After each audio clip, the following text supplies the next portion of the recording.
Now it's time to transition our program to the young men who Dr. Johnson and others have invested their time and effort into, along with parents as well. And we're going to start with our top scholars. At this time, I am privileged to recognize the class Salutatorian.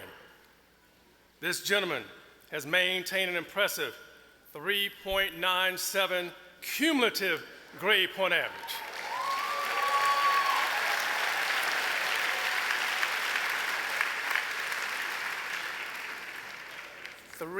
.97. Yes, Lord. Allow me to introduce our salutatorian, Mr. Gerard Randolph Van Loo.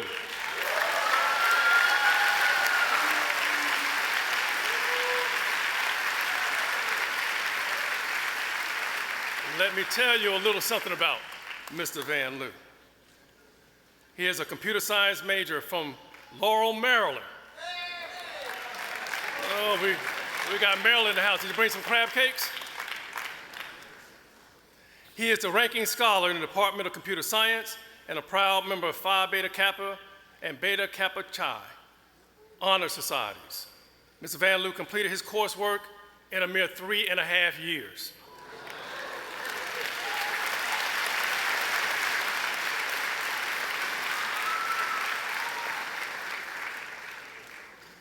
And has already started his career as a software developer with IBM Research Corporation in Yorktown, New York.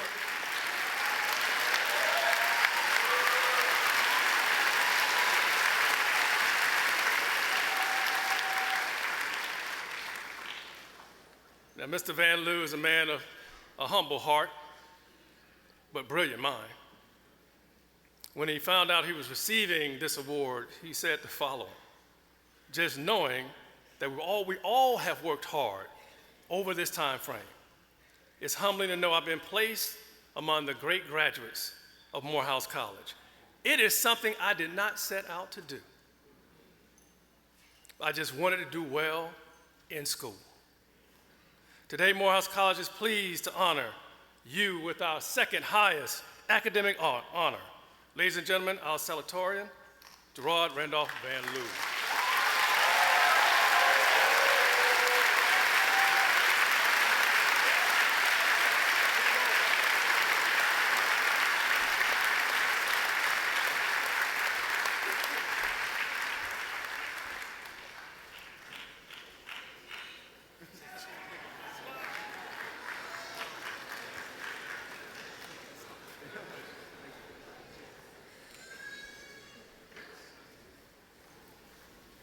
Thanks, Gerard. Job well done, and continued success as you leave the sacred halls of Morehouse College. I would also like members of Gerald's family to stand and be recognized.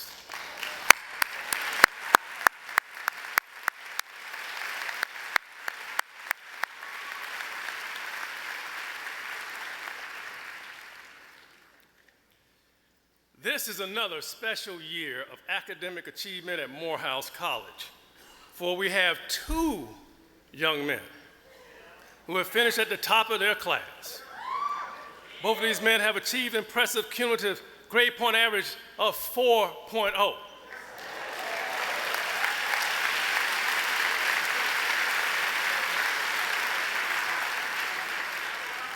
And for those who don't know the scale here at Morehouse College, the best you can get is a 4.0. So they have earned the honor of being co-valedictorians. Now, they are very familiar with each other. Both come from the Division of Business Administration and Economics.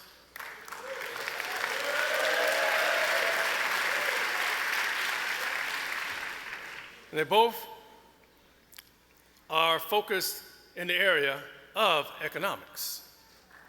Let's talk about our first gentleman, Mr. Douglas Alexander Bowen.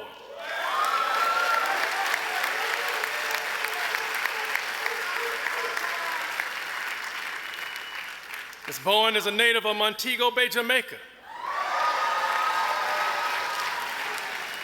He is an economics major and a presidential ambassador. When he met a recruiter, yes, we do recruit all around the world. When he met a recruiter from Morehouse in Jamaica, he didn't know much about Morehouse College. He said he just wanted to trot this new and somewhat lonely road to Atlanta, Georgia. But he believed that coming to Morehouse was the best decision he's made in his young life. We agree.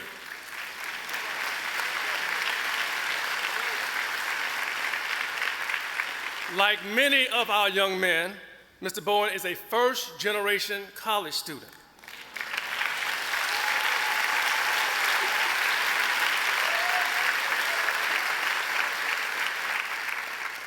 And academic achievement is nothing new to him. He was valedictorian of his high school class.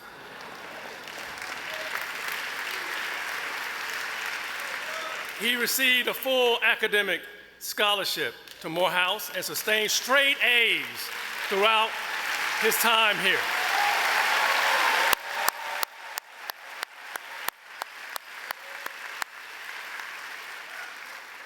And he did not take the easy way out. He enrolled in very challenging courses, surrounded himself with friends to support him, and who also had the same type of academic focus, including our other valedictorian, Mr. Michael Scott.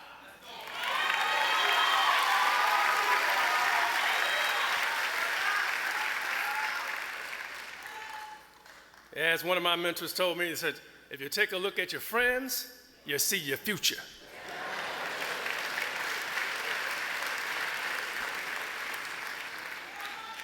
Douglas also gained tremendous work experience as he took internships at Deloitte Consulting and Merchant Bank. He traveled to London and to Berlin with a Division of Business Administration Spring Tour Business and Cultural Exchange Program. He is a recipient of the E.B. Williams Award for being the top scholar in economics. He's also a member of the Morehouse College Investment Finance Club, the International Student Organization, and the Martin Gill Campus Ambassador. Mr. Bowen said of Morehouse, the college beckoned and I answered. And I have been grateful ever since and humbled by these last 4 years. After graduation, Mr. Bowen will work full-time as a financial analyst at BDT Capital Partners in Chicago, Illinois, a leading financial investment firm.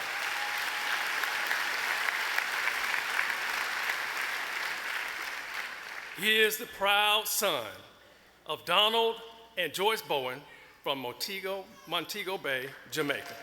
Ladies and gentlemen, please welcome our first valedictorian of the class of 2017, Mr. Douglas Alexander Bowen.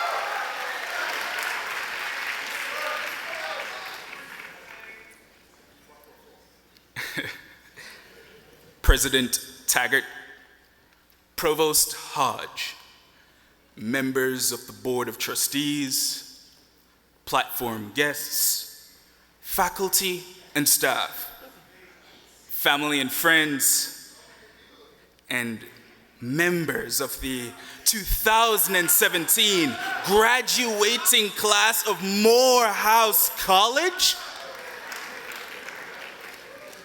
Good morning.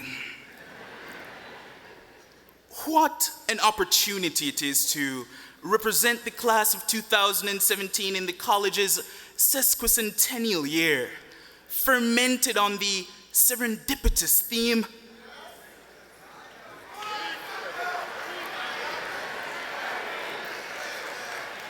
a house united. You see, the concept of a unified house, whether one dissects its global political status quo or even its historic origins, is at best romanticized and posited by some as an improbable feat. So in parsing out this theme, I admittedly scaled beyond my normative cognitive diet. And by the way, my thinking process took place in Robert Hall, room 209, where I had a broken air conditioning unit.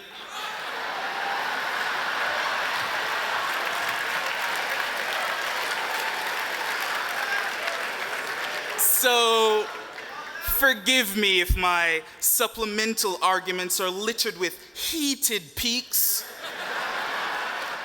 and freezing valleys. We, the class of 2017, deem it necessary as unified men to ameliorate the contentious atmosphere of wider society. We have declared in this 150th year that now more than ever, unity is needed. In a time when tyranny clouds prosper, unity is needed. In a time when dreams seem unreal and opportunities seem dearth, unity is needed. In a time when tears flow more than clean water to the citizens of these United States of America, unity is needed. Class of 2017, there is only one house where this light of unity shines inexplicably bright. Dr. Benjamin Elijah Mays declared it the intangible something. There's only one house where leaders are built to be altruistic soldiers who wield weapons of goodness and mentorship. There is only one house that transfigures neophytes into esteemed scholars. And to our decommissioned soldiers, soldiers who were slighted by academic, financial, or other barricades that exist along the path of higher education, we recognize you as being members of this united house.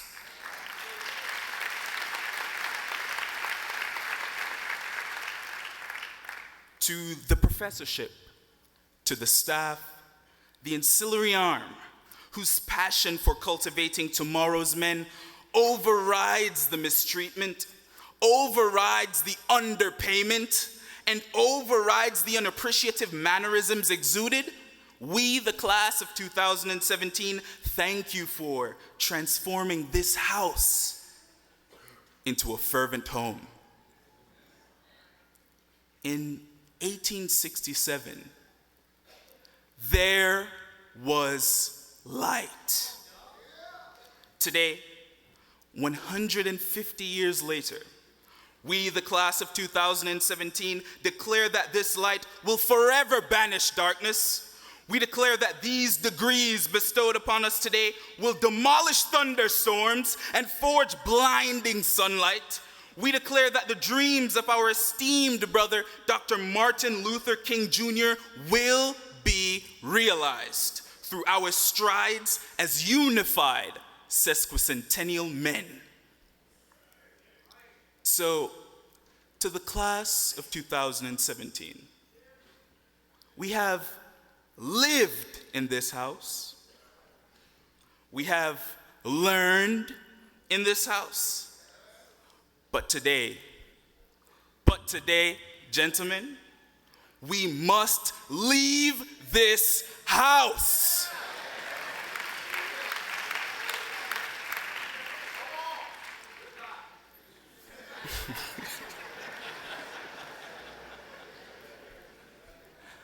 Class of 2017, we must leave this house, for we must go forward and build our own. Thank you.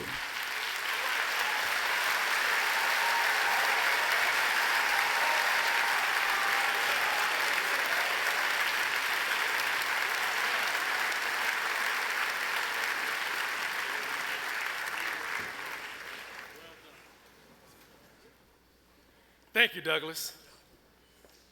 And congratulations on, again, a job well done and being a true scholar of Morehouse.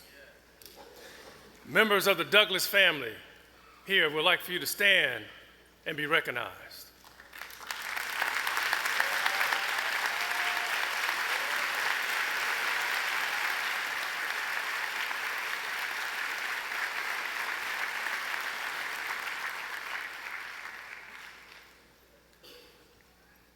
Our second valedictorian is Mr. Michael Christopher Scott.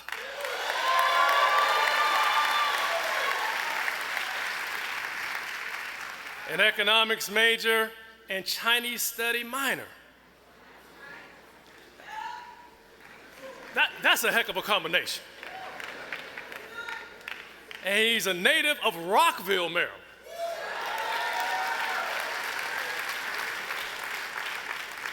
I want to take the time to thank all our recruiters going up to Maryland, because you hit the mother lode. Scott grew up knowing that he wanted to go to college and considered Ivy League and other out-of-state institutions. When he attended a college fair, he spent more than an hour talking to a recruiter at Morehouse College. He said, "I was sold on the school because Black excellence matters."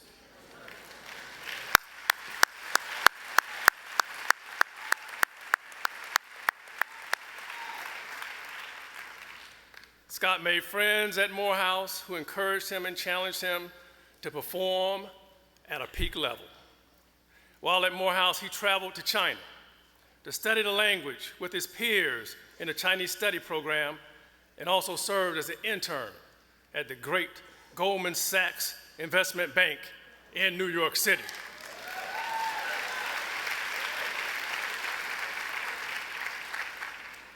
While here, Scott quickly became a leader who was respected by his peers. He was the president of the Chinese Club, the Investment Finance Club, and was deputy managing director of the Maroon Tiger Media Group, which publishes the student newspaper. He is a member of the prestigious Phi Beta Kappa Honor Society, Omicron Delta Epsilon, the International Economics Honor Society, and Sigma Delta Pi, the National Collegiate Hispanic Honor Society, and several other groups. That he is.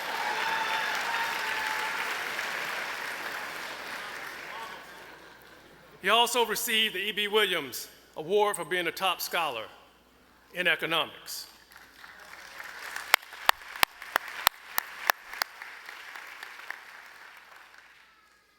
Scott said, "Being named valedictorian is an honor I will share with everyone who has helped me get this far." Upon graduation, Scott will spend a month in Germany serving as a Humanity in Actions program fellow, studying human rights.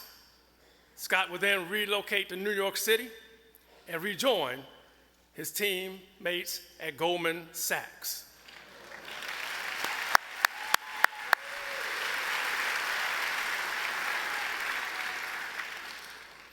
He is the son of Paul and Crystal Scott of Rockville, Maryland. Ladies and gentlemen, please welcome our second valedictorian for the class of 2017, Mr. Michael Christopher Scott.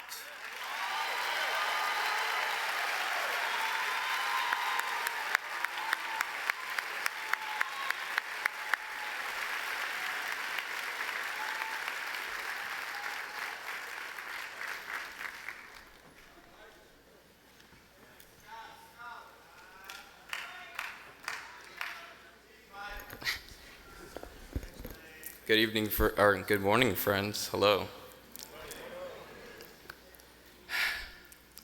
My brothers,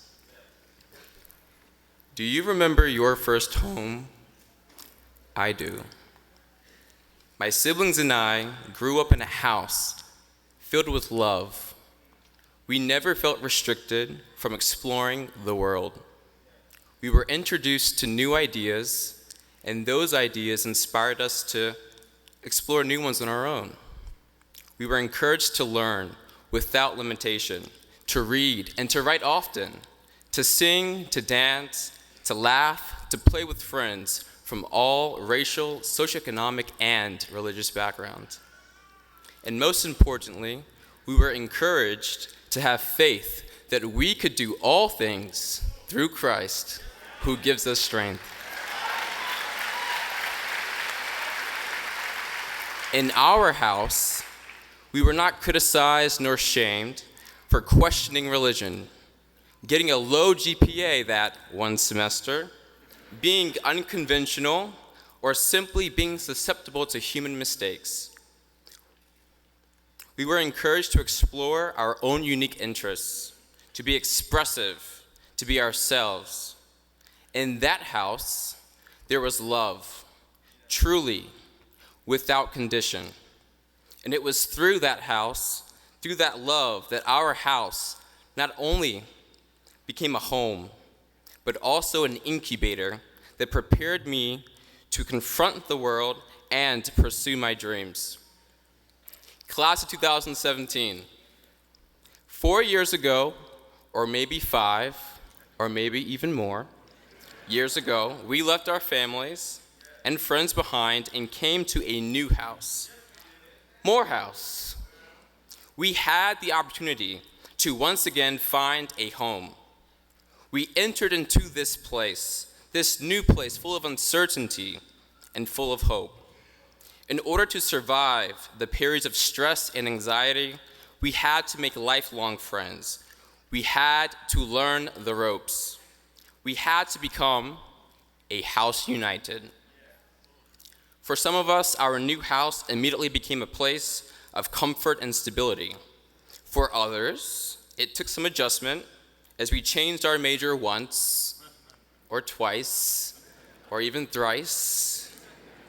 When we think back to all of the clubs, organizations, and internships we applied for, and remember how excited we were when we were accepted, we were taking root in our new house. When we remember the many people we met on the promenade, some who are graduating at our sister schools, Clark Atlanta University and Spelman College, and even some who unfortunately are no longer with us today. We remember that our journey through this house is not in vain. In their absence, we celebrate our occasion and embrace our mission. Regardless of how we came in, we all had to search around to find our place, to find our home. And once we did, we felt compelled to ensure that others too could find their place in this house. We came to understand that there is strength in numbers and that there is no power like the driving force of a family. To our brothers on campus who were still figuring things out, we asked them, what are your goals? What inspires you? What can Morehouse do to make you feel at home? These questions clarified our ambitions and demonstrated our selfless concern for the well-being and success of others. Thoughtful attitude unites. Compassion unites. Brotherhood unites. It is through thoughtfulness and compassion that love can find its way into a situation, in a relationship, in a house.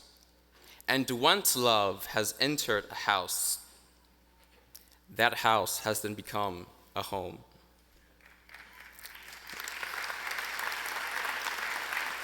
From the faculty to the staff and to everyone in between who make this home operate, we thank you.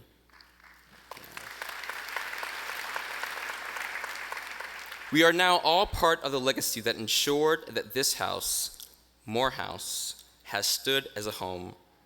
We are the sesquicentennial class, a class symbolizing 150 years of academic excellence, a class symbolizing 150 years of love. I am proud to confirm in this moment that Morehouse is so much more than a college. She is so much more than a means to a degree. She is so much more than her 3 famous alumni quoted on Wikipedia. Morehouse has not only been one of the best turn-up zones for social and academic enrichment in all the world, but she has also, and most importantly, been a place to call home for 150 years. I have had the privilege of providing the valediction at all of my graduations to elementary school. However, this valedictory is different. At this graduation, I have the humble honor to address the Morehouse community, our community. This community stretches far beyond Atlanta, Georgia. Whether you are Avery Jackson and advocating for change anywhere from New York to California, we are a house united. Whether you are Jeffrey Bird and discovering new species in the Amazon rainforest, no somos simplesmente en siempre una familia unida. We are a house united.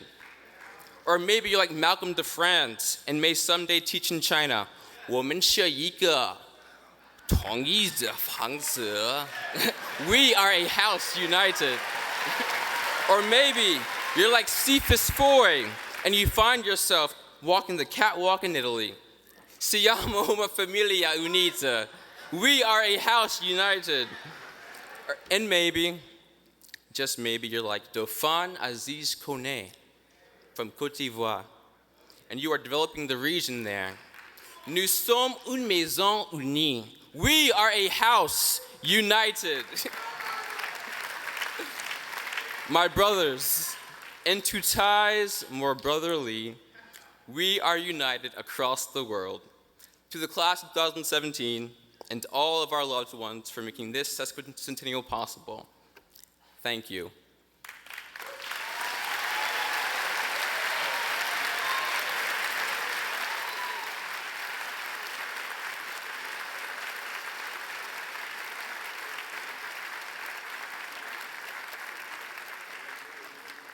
Thank you, Michael, and congratulations on doing an outstanding job as a quintessential scholar at Morehouse. I'd like this time for members of Michael's family to stand and be recognized.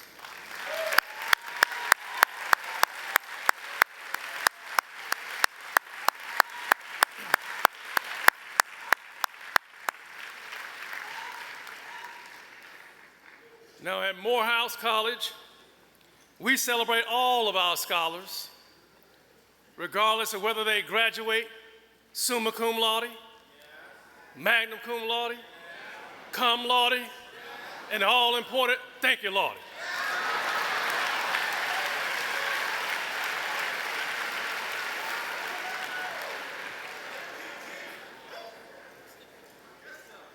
Now, this year, in the long tradition of scholarly excellence at Morehouse College, it represents the 50th induction year of Phi Beta Kappa here at Morehouse College. We are honored to have the first students to be inducted in Phi Beta Kappa in 1968 with us today to make a special tribute. So please welcome to the podium Dr. Michael L. Lomax, class of 1968, President and CEO of the United Negro College Fund. Thank you. Thank you, President Taggart. I'd like to ask the men who on Friday were inducted into the Delta of Georgia chapter of Phi Beta Kappa, along with those who are graduating this year who were inducted last year as juniors, to stand.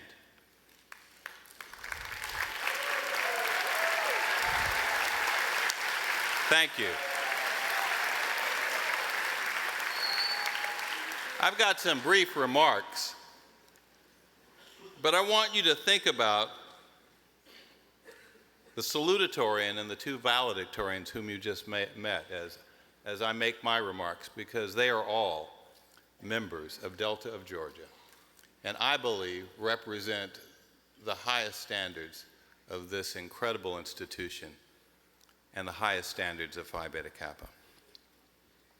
So I am deeply honored to be here today as the representative of Delta of Georgia, the Morehouse chapter of Phi Beta Kappa, established at the college 50 years ago in 1967. Morehouse's chapter of Phi Beta Kappa was one of the long-sought aspirations of our revered sixth president, Benjamin Elijah Mays. The son of sharecroppers from 96, South Carolina. There's someone else from 96. Dr. Mays earned his Phi Beta Kappa key at his alma mater, Bates College in Lewiston, Maine. For Dr. Mays, Phi Beta Kappa was more than the nation's oldest and most respected honor society. Rather, it was a marker of academic excellence, a sign that this college had met the highest standards of the liberal arts education and could stand shoulder to shoulder with older, wealthier, but not more distinguished institutions. So Dr. Mays worked for the 27 years of his presidency to build a scholarly and intellectually demanding faculty who would challenge and shape generations of talented, academically motivated students and shape these men of Morehouse into Morehouse men. Fittingly, it was in the 100th year of the college and the 27th and final year of Dr. Mays' presidency that the chapter was secured and the first students were inducted the following year, 1968. The motto of Phi Beta Kappa, I won't give you the Greek, but it translates into love of learning is the guide of life.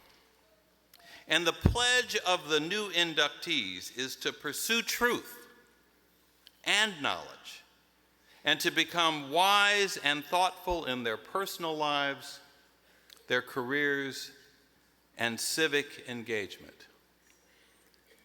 Lest you think that unimportant today,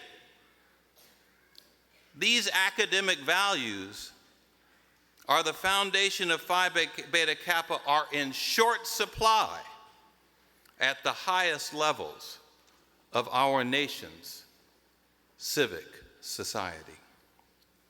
Fake facts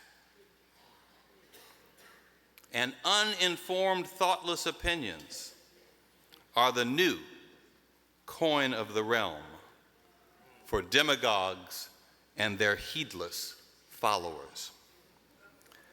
But here at Morehouse, we continue to produce men who value learning and knowledge and seek truth and justice, and you just heard from two of them. And for the last 50 years, Morehouse has held aloft induction into Phi Beta Kappa as an ideal of the college matriculation.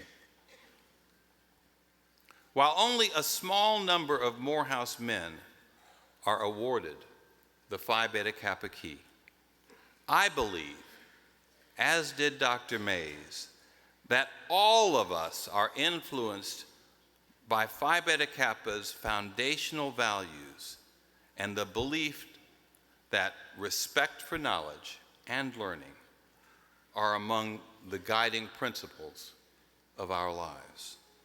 So today, we celebrate the 50th anniversary of Phi Beta Kappa at Morehouse and rededicate the college to its ideal that learning and wisdom shall guide our lives. Thank you.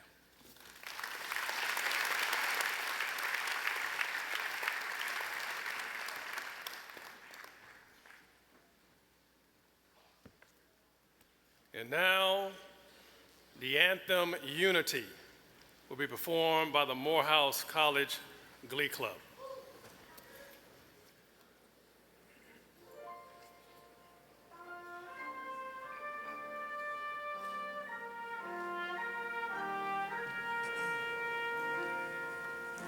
How good it is when God's people live in unity.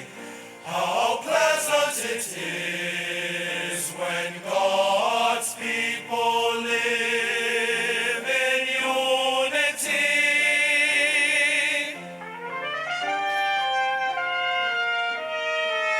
How good it is when God's people live in unity. How pleasant it is when God's people live in unity.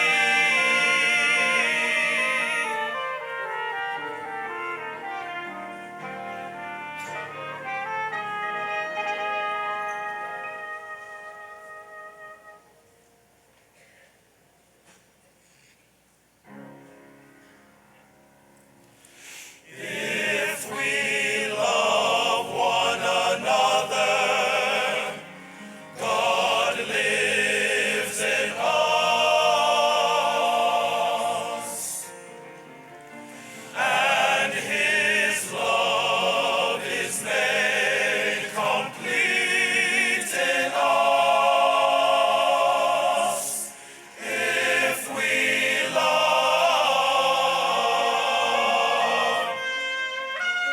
if we love,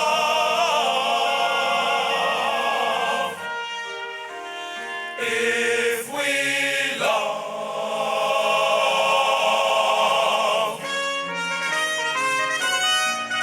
How good it is, how good it is, how good it is, how good it is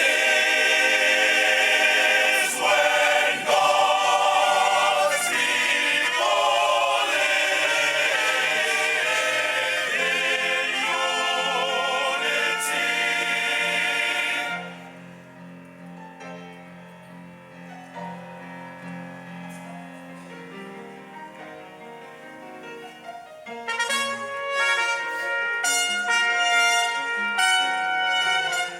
From Him the whole body joined and held together and held together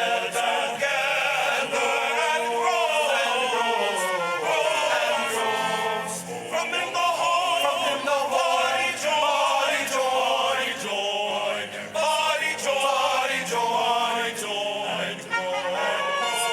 grows and grows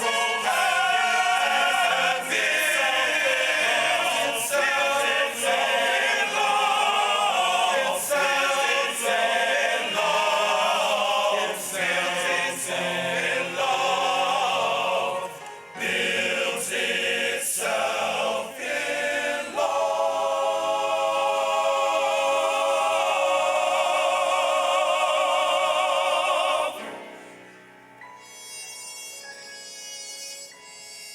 As each does its work, make every effort to keep the unity, the bond of peace. Let's keep the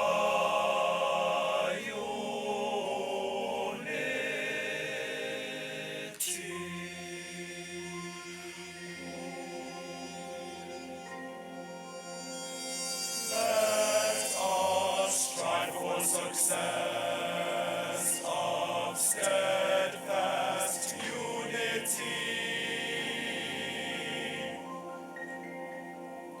Let us envision a future together in unity.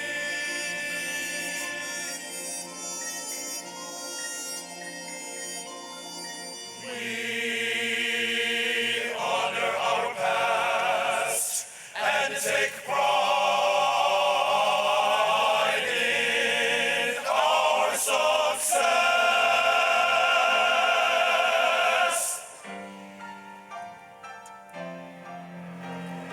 Let's celebrate.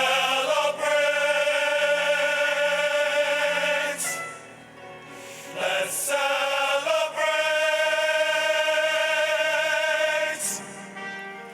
Let's celebrate.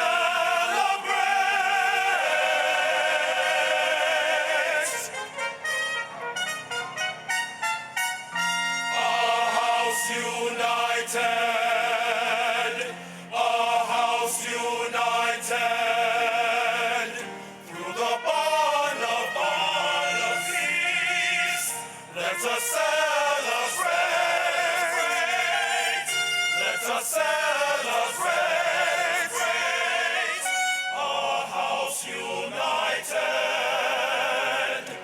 A house united.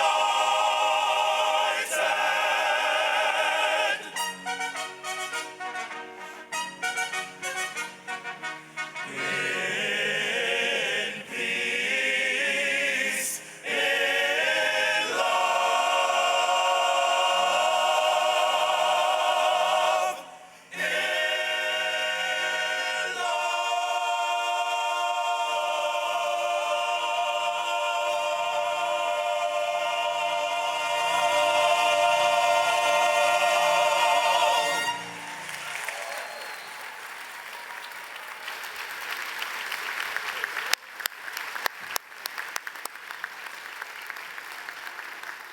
Join me in expressing our appreciation for the Morehouse College Glee Club under the direction of Dr. David Morrow for such a stirring piece. It was written specifically for the celebration of our 150th anniversary of the founding of Morehouse College. Let's give them another round of applause.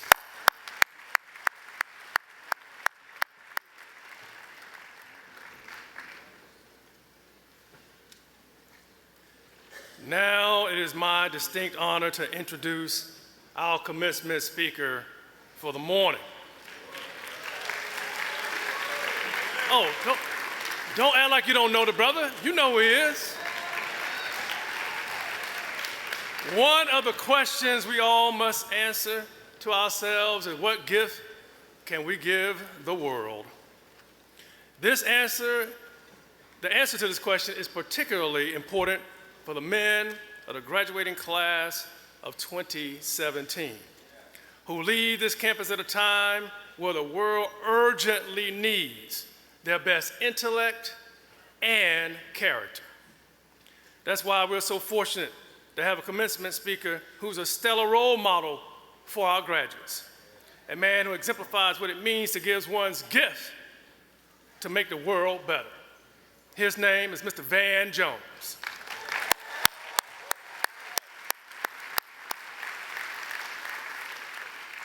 An activist, commentator, and author, Mr. Jones earned his bachelor's degree in communication and political science from the University of Tennessee at Martin, and his Juris Doctorate degree at Yale University.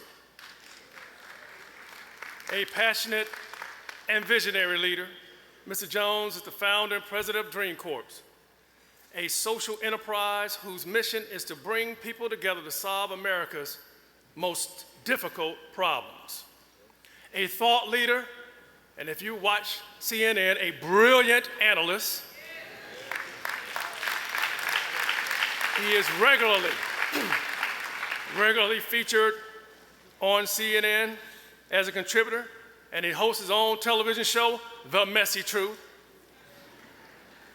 a forum for having stimulating conversations about the issues of the day, and we have many. He's also an author of 2 New York Times best-selling books, The Green Collar Economy and Rebuild the Dream. Through these and other media, Mr. Jones is not just a thought leader, but he's a voice of reason. But also, he's a catalyst on behalf of human rights, social justice, environmental justice, and economic empowerment. Best known as a pioneer for the environmental movement, Mr. Jones was the main advocate for the Green Jobs Act, which was signed into law by President George W. Bush in 2007. He did not stop there. In 2009, Mr. Jones worked on the Green Jobs Advisor to President Barack Obama and helped to oversee an $80 billion investment in skills training and job development in the environmental and green job energy sectors. For his many accomplishments, Mr. Jones has earned numerous awards and honors from organizations around the world. For his presence here today, he earns Morehouse College's highest admiration and deepest gratitude. So ladies and gentlemen, please join me in welcoming our 2017 commencement speaker, Mr. Van Jones.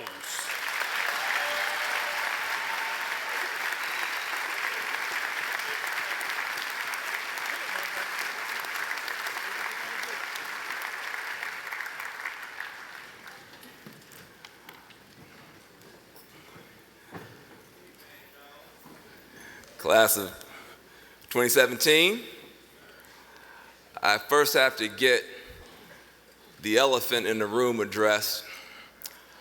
I am happy to be here with you and not in Washington, D.C. right now. I just had to get that out the way.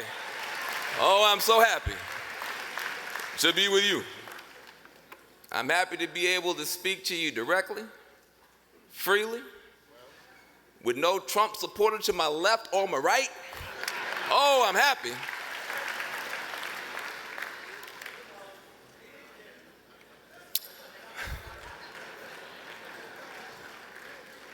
Because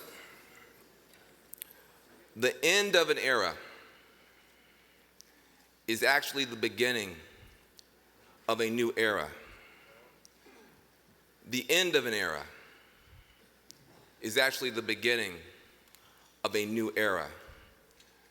We stand at the end of 150 years of excellence for Morehouse, but for you, it's just the beginning of the next 150. We stand at the end of an era, the Obama era, and I'm not going to give you any baby food.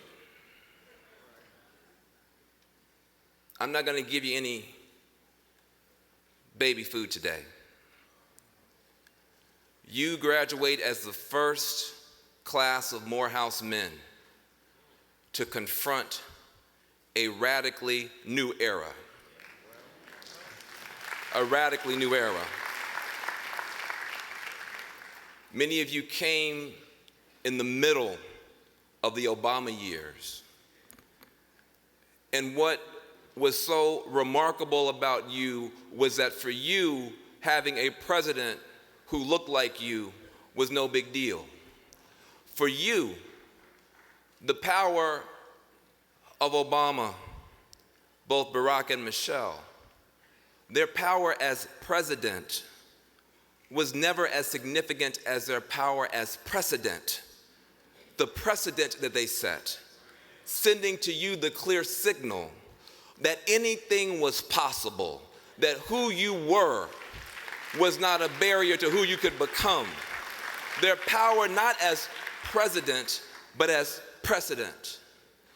And in order for you now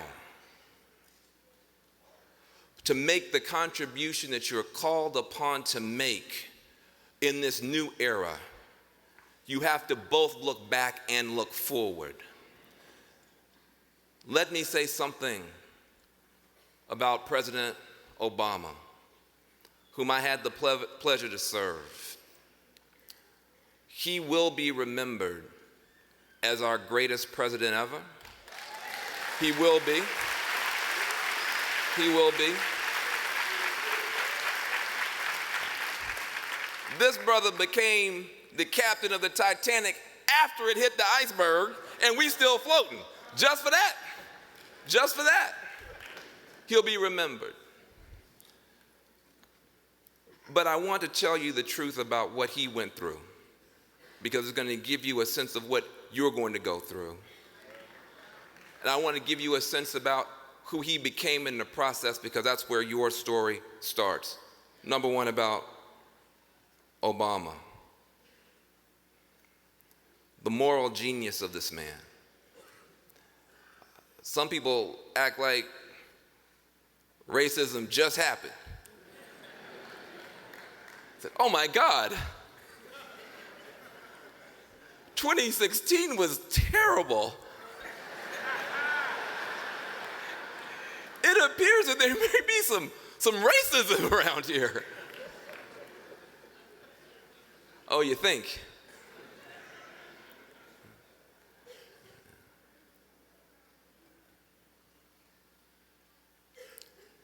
I remember the first weeks and the first months of the Obama presidency. We don't like to remember it.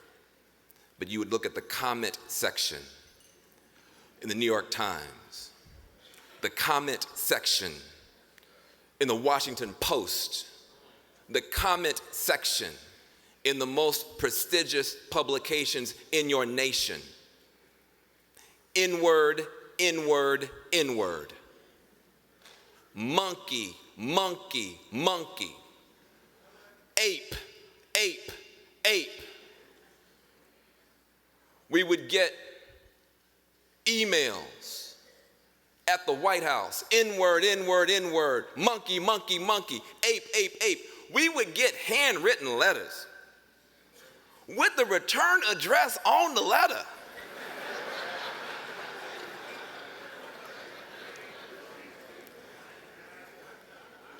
I didn't say they were the most intelligent people. I'm saying that those insults and that hatred was there from the minute he walked into the front door of the White House. There's nothing new. There's nothing new about this. But what was new, and what I saw with my own eyes, and what has to be present in you, do you know what Barack and Michelle Obama called those hateful people? Our constituents. Our constituents. And Barack Obama risked and lost his congressional majority trying to get doctors to babies in red states and red counties where the parents were calling him an N-word every day because he was bigger than their hatred, and his vision for the country was bigger than their fear of who he was and what he could do. That's the greatness of this man. And that's the greatness of the era that you came up in. And I wish I could say that those of us here had set you up to continue in that grace and in that dignity and enter a continued moment. But that era is dead, at least at the top. And so now begins a new era. And you leave here with a new set of opportunities and obligations. And I have to be honest with you about what the challenges are we discovered, and I gotta tell you how I think you are uniquely positioned to meet them. First of all, we discovered, to our shock and dismay, that there is not one center of power in America.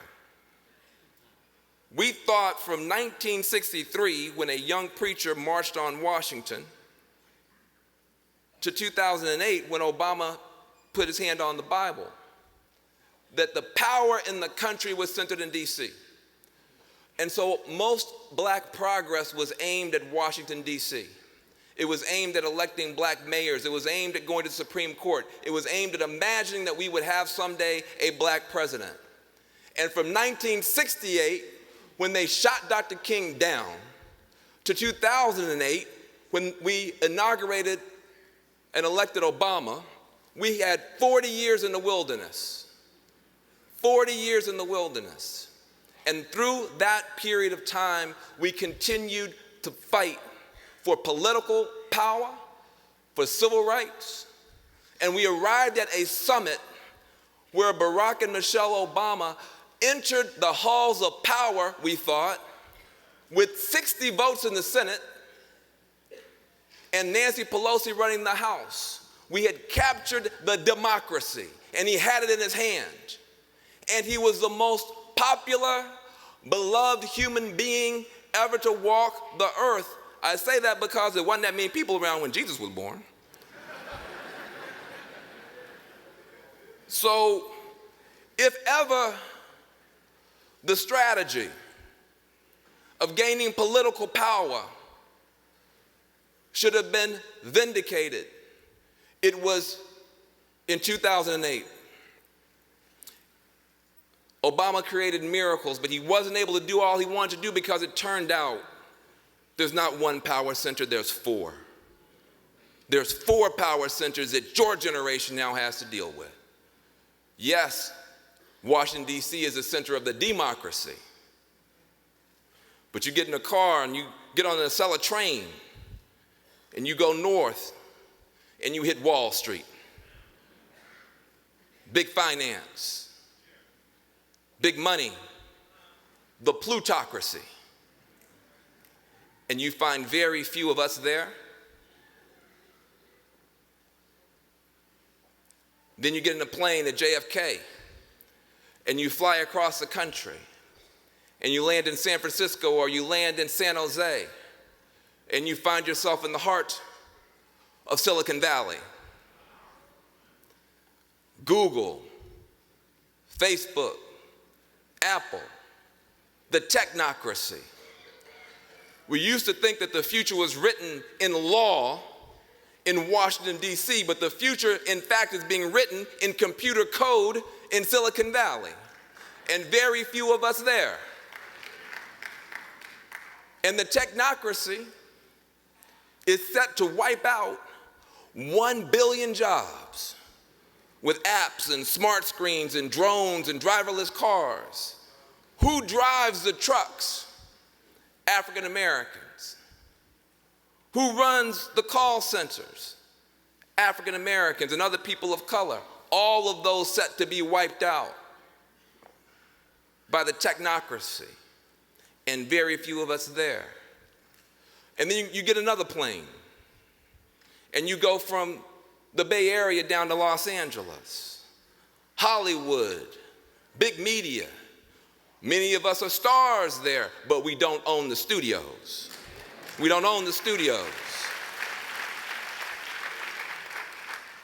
And so now, your generation, blessed with the precedent of a president who saw no barriers and who showed you the potential and the limitations of a politics-only strategy. You have to step forward.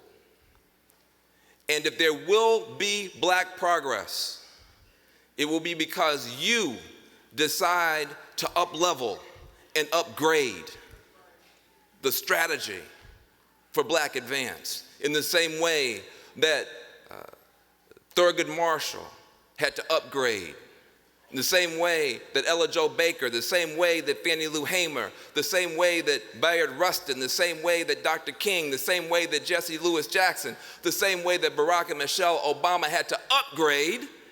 They couldn't do what was done before. They had to do a new thing.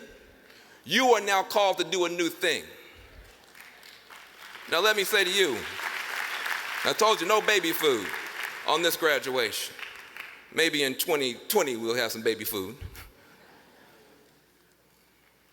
But in this graduation, I have to tell you the truth. Now the question is, how can you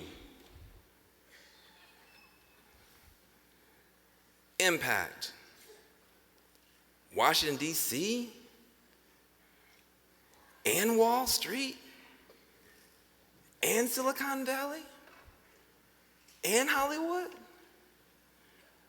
I was happy until Van got up here. I was having a good day before Van got up here. I had some self-confidence, some pep in my step. Now I feel overwhelmed. Good. Because I want you to focus your mind. Because the beginning of an era is an opportunity to define it. You have the opportunity to define it if you know that is your mission. So what are the three things I would say to you that I think will give you good guidance as you step up to what must feel like to you a nearly impossible challenge? Three things.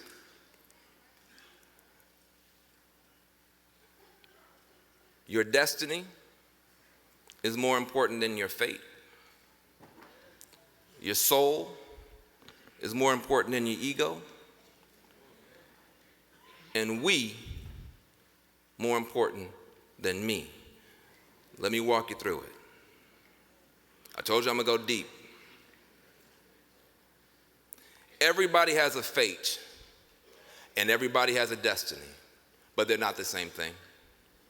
Your fate is the stuff you can't do anything about. For instance, no matter how hard I work, no matter how much I study, no matter how much money I save, I can never be a good-looking 23-year-old Asian guy.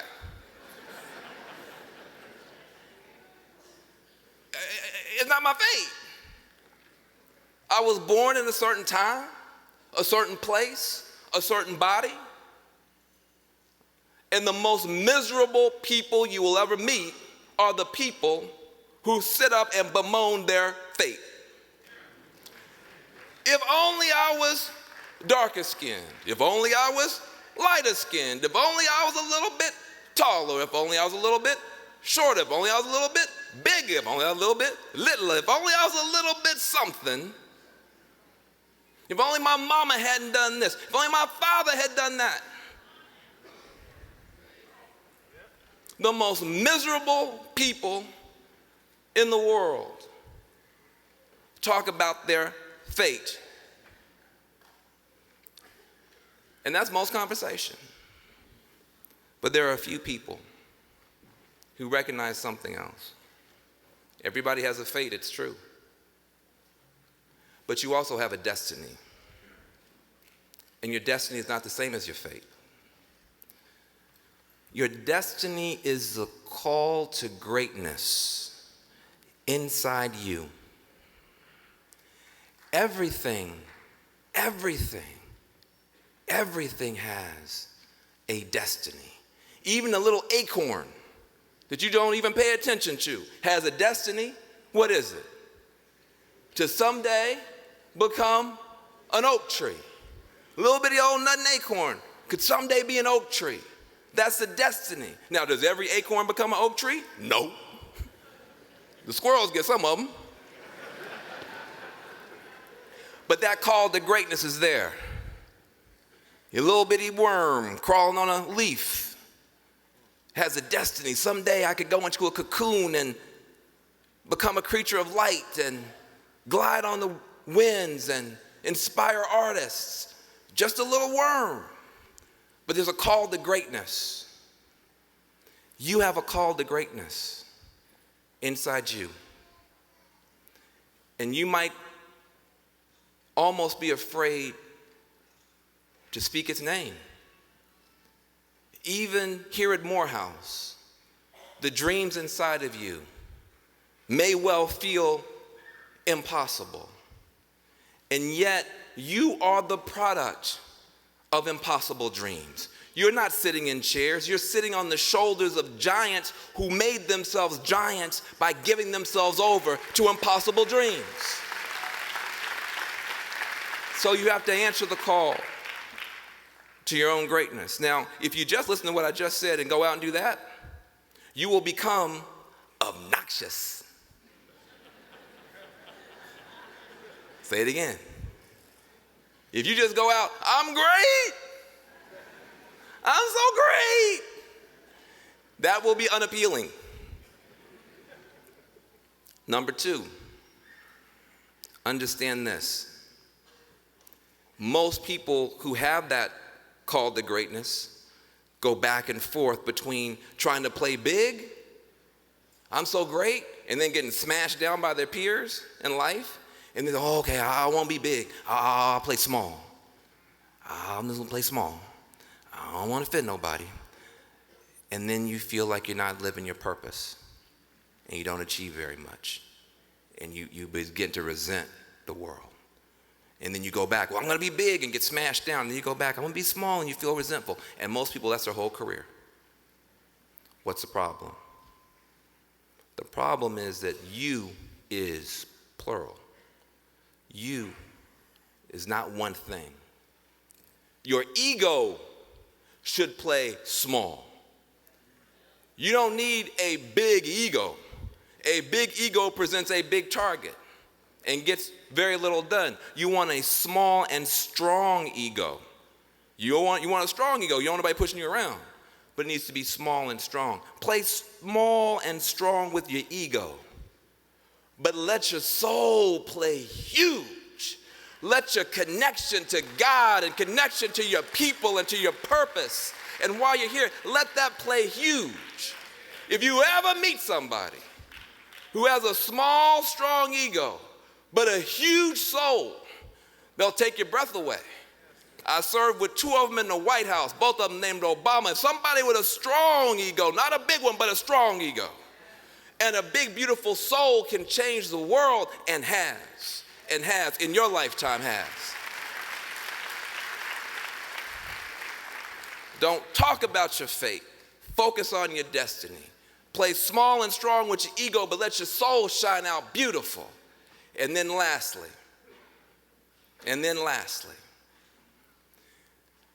God chooses well, doesn't he? I'm not talking to y'all no more. Let me talk to your people for a minute. Y'all about to chew your fingernails down to the knuckle watching this TV, watching the news. Oh, I know you. Y'all, Lord, what is happening?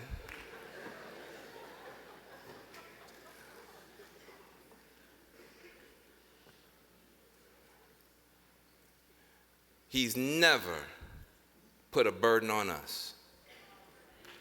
Never put a burden on us. Never put a burden on us that we didn't rise right up and meet. A breakdown can lead to a breakthrough if you let it. I gave you an impossible challenge because it was impossible. I said, how can I do Wall Street and Hollywood and DC and Silicon Valley? I don't know and I was tricking you. Let me ask you a question. Look to your left and look to your right.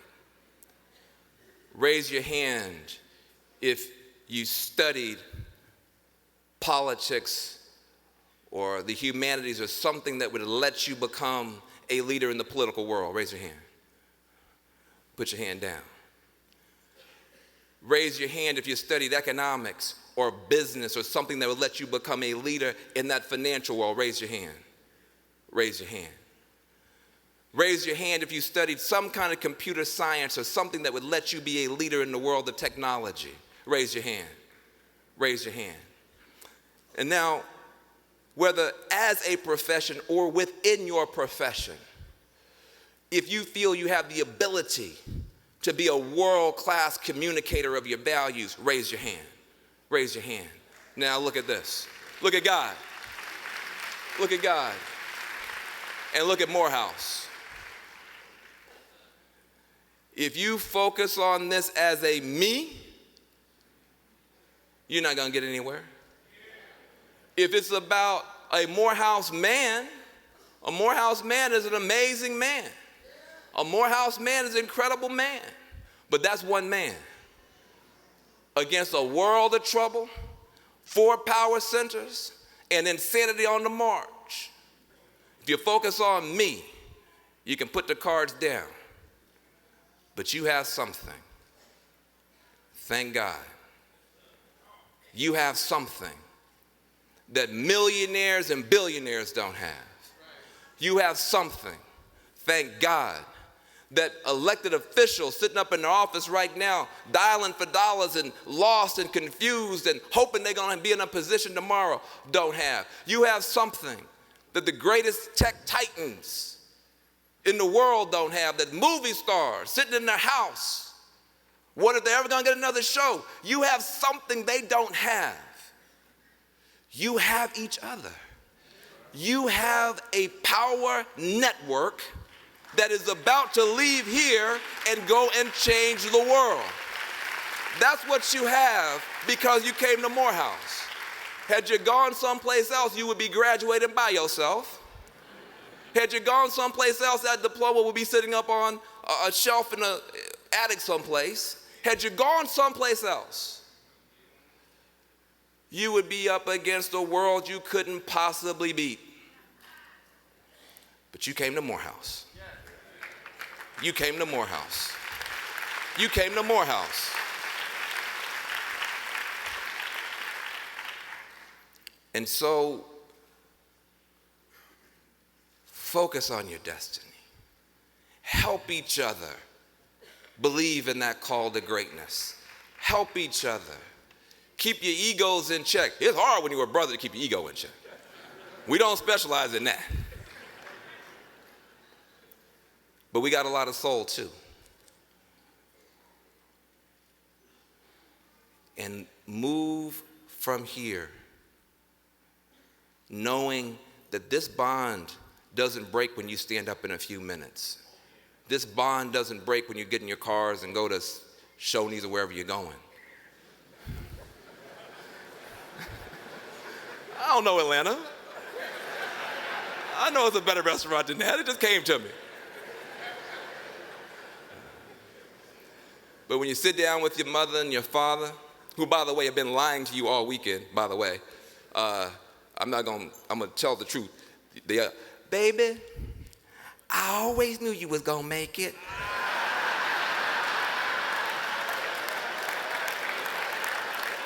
No, they didn't.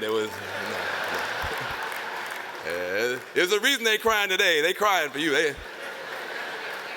Everybody got the thank you Lord degree tonight. So, the biggest honor of my life as a public speaker just took place. I just want to say that. I just want to say that.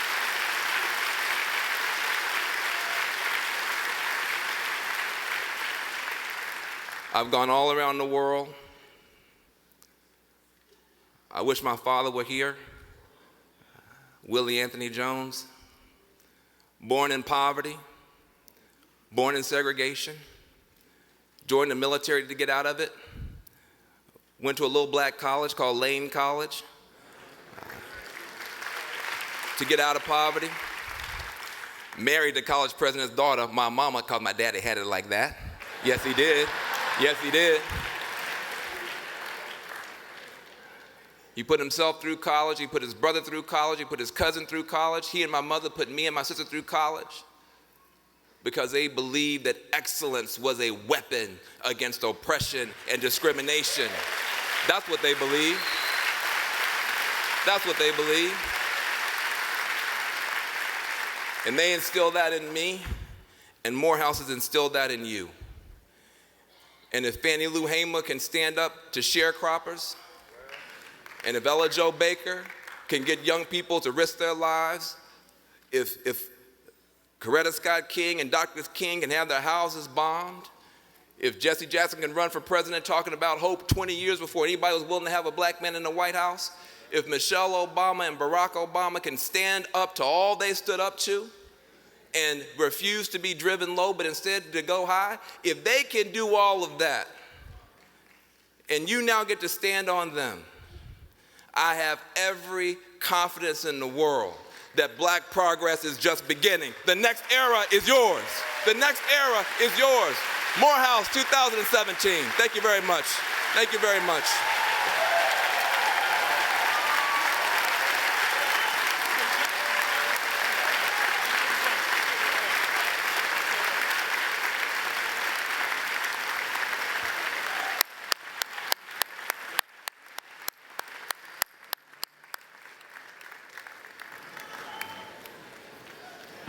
Mr. Jones, thank you so much for being authentic with us this morning.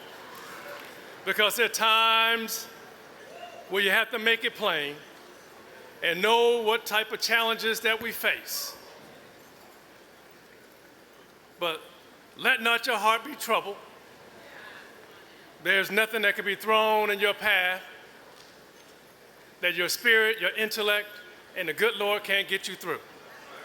So thank you so much again, Mr. Jones.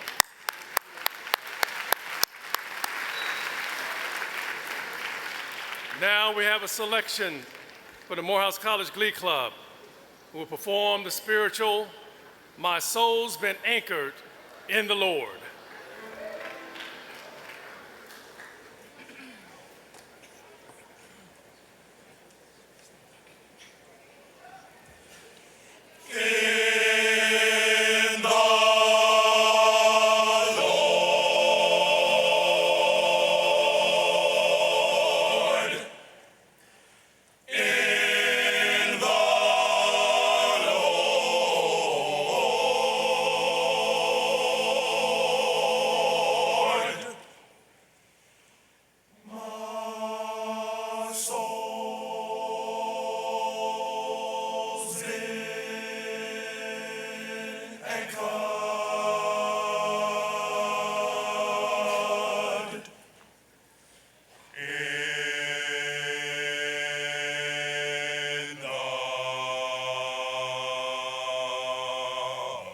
My soul's been anchored in the Lord.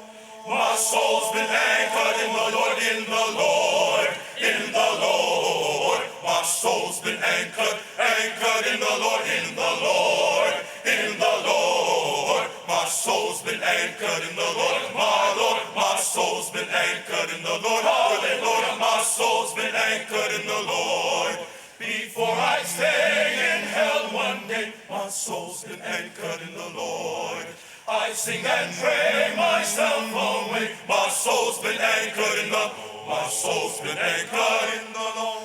My soul's been anchored in the Lord, in the Lord, in the Lord. My soul's been anchored, anchored in the Lord, in the Lord, in the Lord. My soul's been anchored in the Lord, my soul's been anchored in the Lord, Lord, my soul's been anchored in the Lord. Go and shout and pray and never stop. My soul's been anchored in the Lord. Until I reach the mountaintop, my soul's been anchored in the, my soul's been anchored in the Lord. My soul's been anchored in the Lord, in the Lord, in the Lord. My soul's been anchored, anchored in the Lord, in the Lord, in the Lord. My soul's been anchored in the Lord, my soul's been anchored in the Lord, Lord, my soul's been anchored in the Lord. Do you love him? Oh yes. Do you love him? Hallelujah. Do you love him? Oh yes. God Almighty. Are you anchored? Oh yes. Yes, I'm anchored. My soul's been anchored in the Lord. Yes. Will you serve him? Will you serve him? Oh yes. Will you serve him? Hallelujah. Will you serve him? Oh yes. God Almighty. Are you anchored? Are you anchored? Oh yes. Yes, I'm anchored. My soul's been anchored in the Lord. Hallelujah. Will you praise him? Will you praise him? Oh yes. Will you praise him? Hallelujah. Will you praise him? Oh yes. God Almighty. Are you anchored? Yes, I'm anchored. Lord, I'm anchored. Oh yes. Lord, I love you. Oh yes. Yes, I'll serve you. Oh yes. Lord, I praise you. Oh yes. Hallelujah. My soul's been anchored in the Lord. God Almighty. My